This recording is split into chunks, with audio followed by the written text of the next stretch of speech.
Este abogado novato tenía todo en contra, sin embargo, solo necesitaba una pizca de fe. La misma fe que sus clientes habían depositado en él, involucrándose de lleno, a veces demasiado, en los casos que representaba, esperando poder hacer justicia para cada uno. Tras la muerte de su padre, Rudy Baylor quedó a la deriva, sin hogar y sin un rumbo claro. Para poder mantenerse, trabajó como cantinero mientras intentaba terminar la carrera de Derecho. Sin embargo, incluso después de graduarse, conseguir un empleo digno resultó más complicado de lo que imaginaba. Su antiguo jefe terminó presentándole a un abogado local llamado Bruiser Stone, un hombre con fama de manejar negocios poco transparentes, más que casos ejemplares. Bruiser le ofreció una oportunidad, aunque sin sueldo fijo. Solo ganaría dinero si lograban triunfar en los tribunales. A pesar de las condiciones inciertas, Rudy aceptó, ya que no tenía otra alternativa. Bruiser le asignó 2 asuntos: una demanda contra la compañía de seguros médicos, Great Benefit, y la redacción del testamento de una mujer mayor. En la oficina también conoció a Dec Shiflett, un asistente muy hablador que aseguraba dominar el derecho de seguros, aunque en realidad no había aprobado el examen para ejercer. Al comenzar a trabajar juntos, Dec le dio un consejo clave: conseguir firmas cuanto antes de que otros abogados se adelantaran. Siguiendo esa recomendación, Rudy se arregló, se puso un traje y visitó a sus primeros clientes, la familia Black. Su hijo, Donnie Ray Black, padecía leucemia en fase avanzada. La aseguradora había rechazado reiteradamente el tratamiento, con argumentos absurdos e inconsistentes. Mientras la madre del joven le mostraba las cartas de negativa, Donnie Ray entró lentamente en la habitación, pálido, débil y con sangre en la nariz. En su mirada se reflejaba algo más que el deseo de justicia. Necesitaba ayuda urgente. En ese momento, la familia firmó los documentos y depositó su confianza en Rudy. Más tarde, Rudy visitó a una mujer mayor conocida como Miss Birdie, quien requería ayuda para redactar su testamento. Ella deseaba dejar su herencia no a su familia, sino a una celebridad de la televisión. Aunque Rudy intentó sugerir otras opciones, Miss Birdie se mantuvo firme en su decisión. Antes de marcharse, el joven abogado notó un pequeño apartamento en la parte trasera de la propiedad y preguntó si podía alquilarlo. Así fue como finalmente encontró un lugar donde dormir. Al día siguiente, Dec llevó a Rudy a un hospital, no para visitar a alguien, sino para buscar nuevos clientes. Dec sabía cómo moverse entre enfermeras y guardias, entrando a distintas habitaciones y ofreciendo servicios legales a personas vulnerables. Incluso un hombre cubierto con un yeso de cuerpo completo, casi incapaz de moverse, terminó firmando formularios. Rudy quedó impactado. Nada de eso se parecía a lo que había aprendido en la facultad. Para Dec, sin embargo, esa era la realidad del oficio. Los verdaderos casos no se encontraban en los libros, sino en pasillos y salas de espera.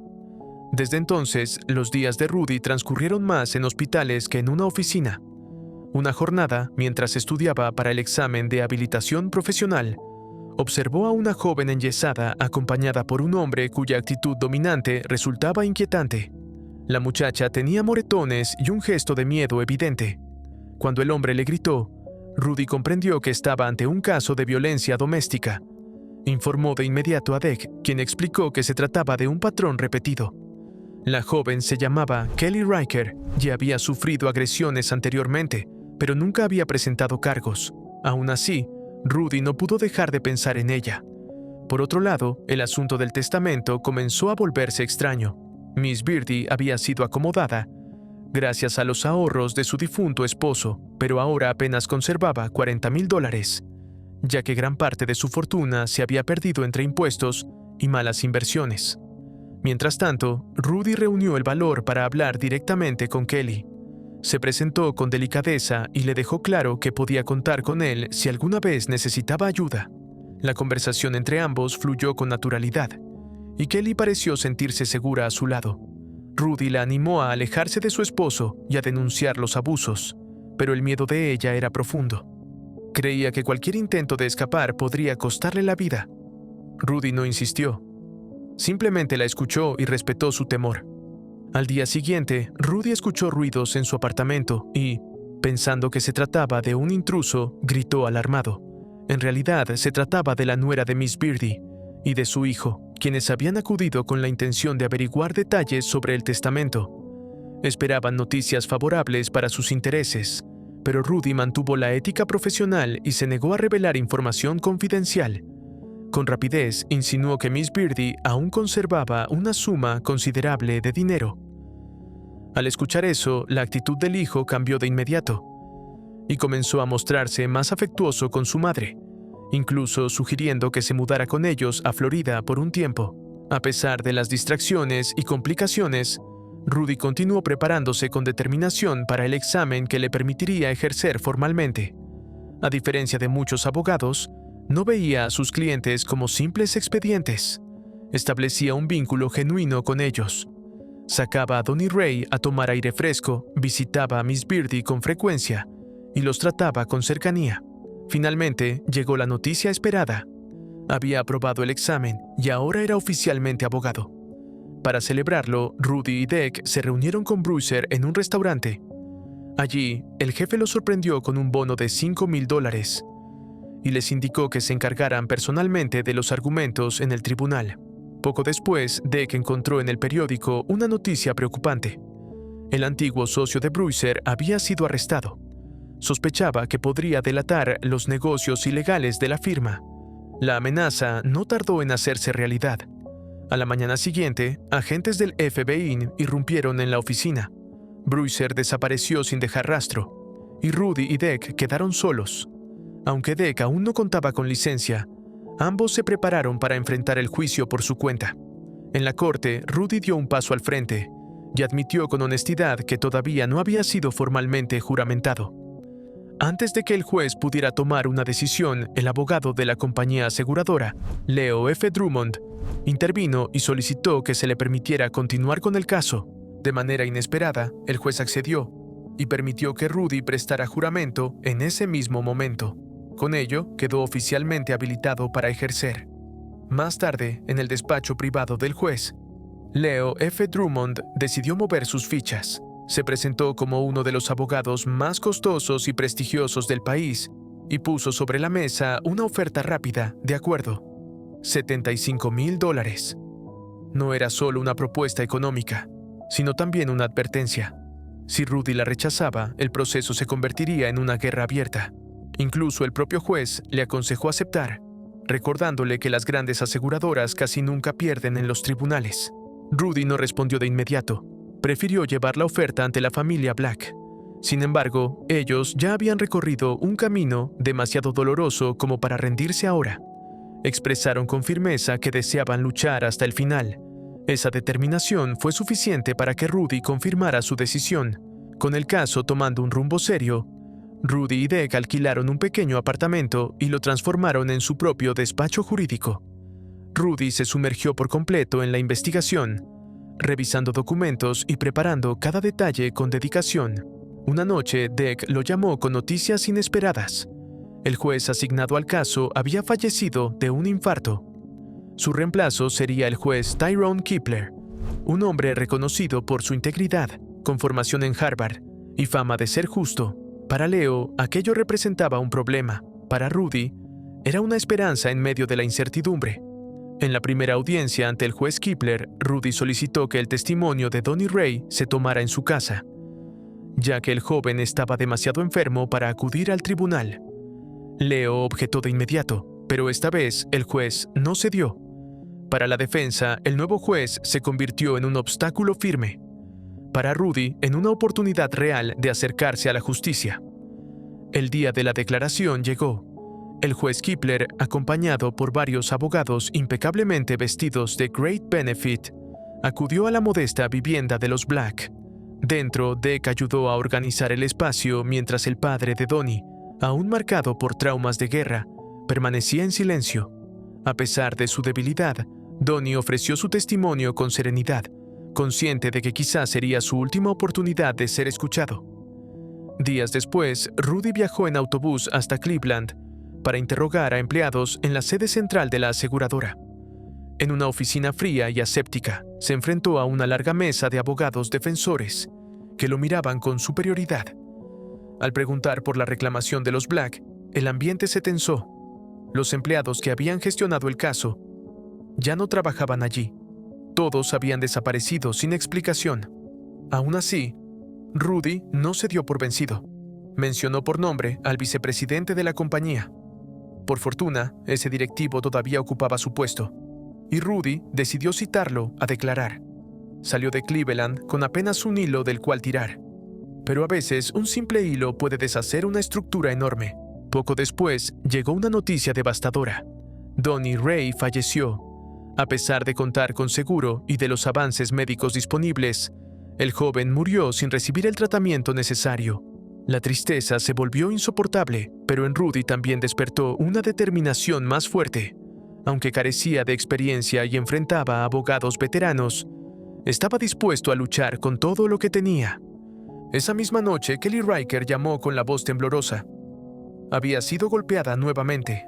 Rudy acudió de inmediato, la puso a salvo y la llevó a la casa de Miss Birdie para que pudiera descansar. Ahora, además de pelear en los tribunales, intentaba proteger a alguien que apenas resistía el peso de su propia vida. A la mañana siguiente, al llegar a la oficina, Deck lo detuvo en la puerta y le mostró en silencio una carta. Habían descubierto un micrófono oculto en la habitación. Alguien los estaba espiando. En lugar de alarmarse, idearon un plan. Deck fingió una conversación telefónica en la que mencionaba que la familia Black aceptaría un acuerdo por $175,000. La trampa funcionó. Al día siguiente, Leo ofreció una cifra muy cercana a esa cantidad. Quedó claro que él estaba detrás del espionaje.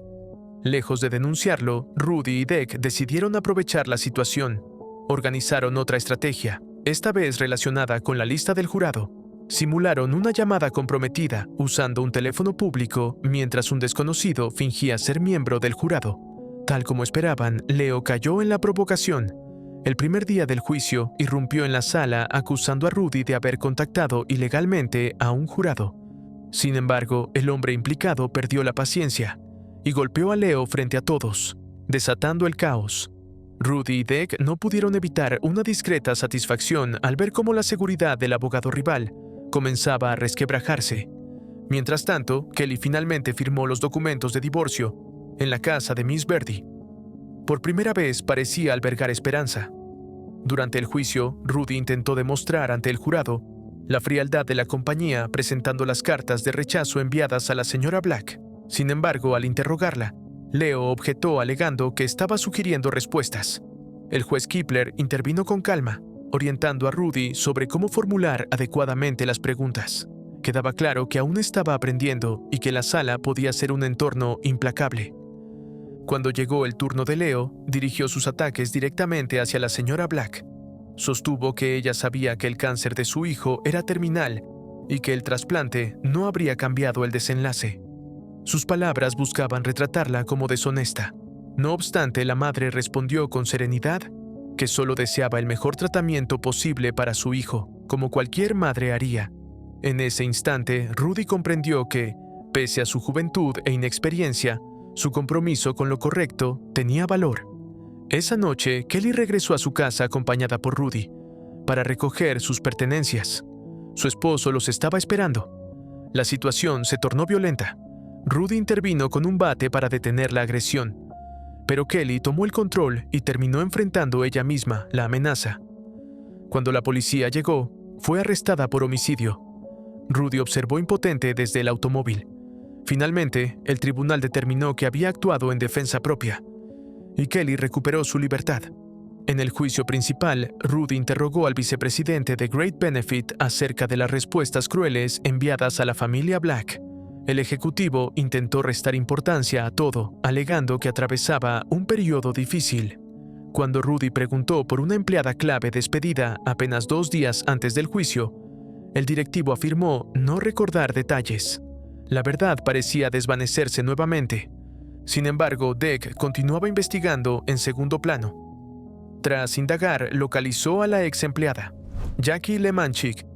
En la siguiente jornada del juicio, ella compareció y reveló que la compañía le había pagado $10,000 para guardar silencio. Confirmó además que Great Benefit entrenaba a su personal para rechazar sistemáticamente todas las reclamaciones, siguiendo un manual interno secreto.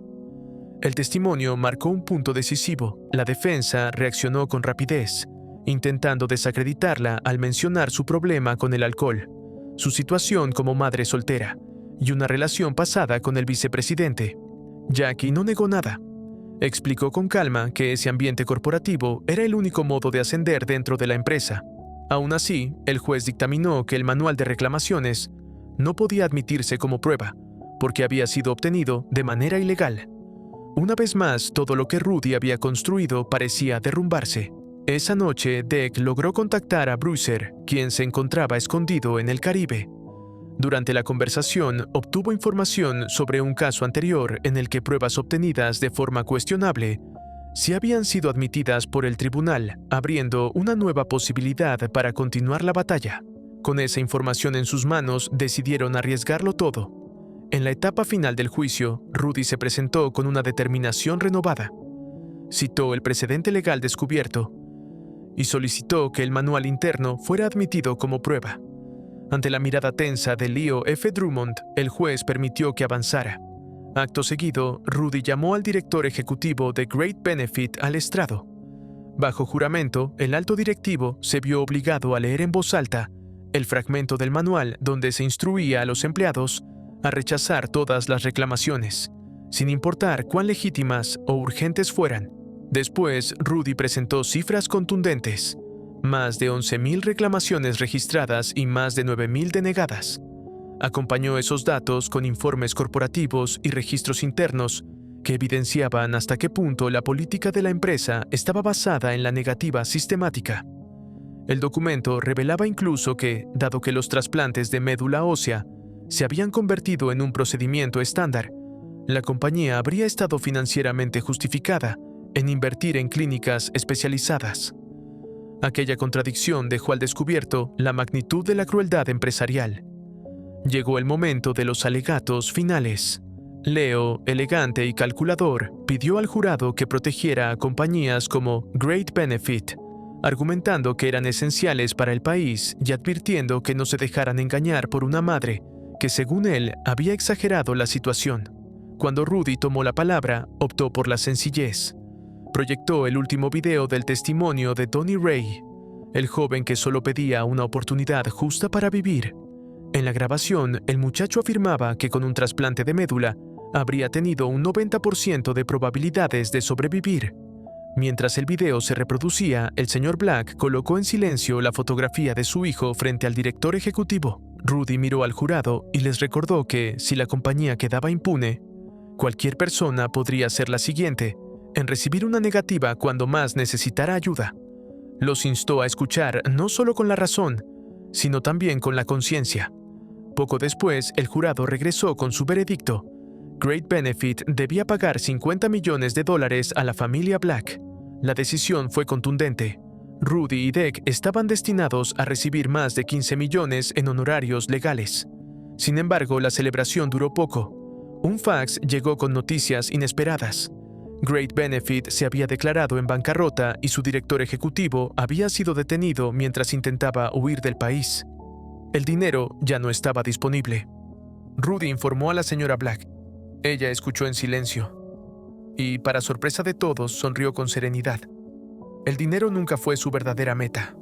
Para ella, la justicia no tenía precio. Haber desenmascarado y derribado a la empresa que permitió la muerte de su hijo era suficiente. Aunque Rudy y Deck alcanzaron notoriedad de la noche a la mañana, Rudy tomó una decisión personal. Optó por alejarse del ejercicio de la abogacía. Después de todo el ruido y la confrontación, anhelaba una vida más tranquila, una en la que pudiera ofrecerle a Kelly la paz que ambos habían estado buscando. Espero te haya gustado el video.